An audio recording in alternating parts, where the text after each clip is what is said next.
Three most common mortgages used to buy homes. An FHA loan requires 3.5% down and has the lowest credit requirements. A conventional loan has the highest credit requirements and typically wants 20% down. The VA loan requires 0% down and it's for active military and retired vets. Can you give us some advice about people that want to just jump into this market? What advice would you give them? Number one, you got to really know your market. Know what homes are selling for. Know what neighborhood work better for renter, what neighborhood work better for flip. Know your zoning. Know what is the new sliced bread in Seattle. So if you was coming to Seattle, I would say to you, the new sliced bread in Seattle is to buy old houses, rehab, and put ADUs on them. So when you know that, then now you are tunnel vision, and then you be an expert at that. Everybody in real estate, they all trying to go wide, but I keep telling people going wide is not as effective as going deep. And that's what I'll say. Know your market, know your zoning, and be a niche and a specialist on that and go deep versus trying to do everything. When you try to do everything, you don't get nothing.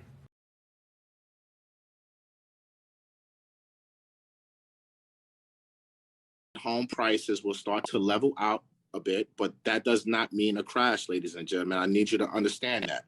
Home prices will still appreciate 5 to 10% this year, dependent on what market you're in. But again, that's not a crash. So you're going to start seeing more houses stay on the market longer, which is a good thing for you buyers who've been waiting to buy a house, right? You're going to see some sellers now start to reduce their prices because they were unrealistic from the beginning. They were just trying to milk everything that they could get. So when you start seeing prices go down by 10,000, 20,000, please understand that that does not mean a crash. That just means they were just overpriced from the beginning. They tried to test the market, and now the market is telling them they have to reverse and go a little bit lower. But what we're still seeing is homes are still going under contract in less than 2 weeks. We still have less than 2 months of inventory nationwide. And the supply issue is the biggest problem that we have here in America when it comes to pretty much everything from cars. 10 at the time, and he seemed a little more interested than everybody else. So what I would do is I would walk him through a property.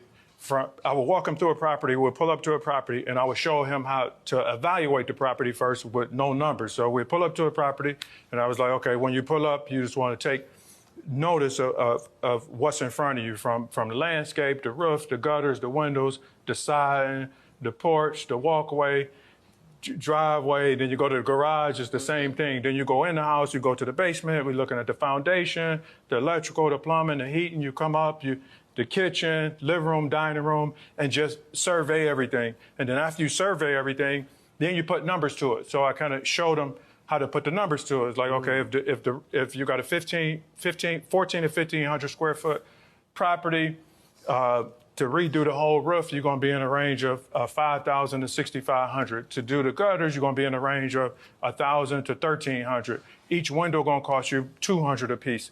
And so I went through everything like that. And so after we did that a couple of times, I would pull up to the house and I would have him get out and tell him how much it's going to cost to rehab the house, labor and materials, how much it's going to cost. So I started doing that with him at 10 years old. And so how old is he now? Brian is 29. And that's the one with the big one, the biggest portfolio, right? Yeah. I bet he does. So after doing that a couple of times, he started to learn how to put the numbers together. To watch the full video, head over to Earn Your Leisure's YouTube channel and select the playlist Rants and Gems. And you can also listen to this on all podcast audio outlets. Make sure you rate it 5 stars, leave a review, and most importantly, subscribe on all audio outlets. How to build wealth in real estate. So you never want to buy the nicest house on the block. Instead, find the ugliest house in their neighborhood, because a deal in real estate is when you buy, not when you sell. You take that ugly house, you fix it up, now you have equity. One of the biggest mistakes I see new investors make, they bring their emotions to the table. Listen, real estate is not about emotions. It's about numbers. If the numbers work, they work. If the numbers don't work, it's not a deal.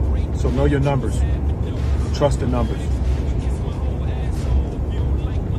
You do not need established business credit to purchase real estate. The lender is going to look at the cash flow of the property to qualify you. We're going to run your personal credit. Make sure you have 620, 640, whatever that lender requires. You will personal guarantee it, but the mortgage will not be on your personal credit report.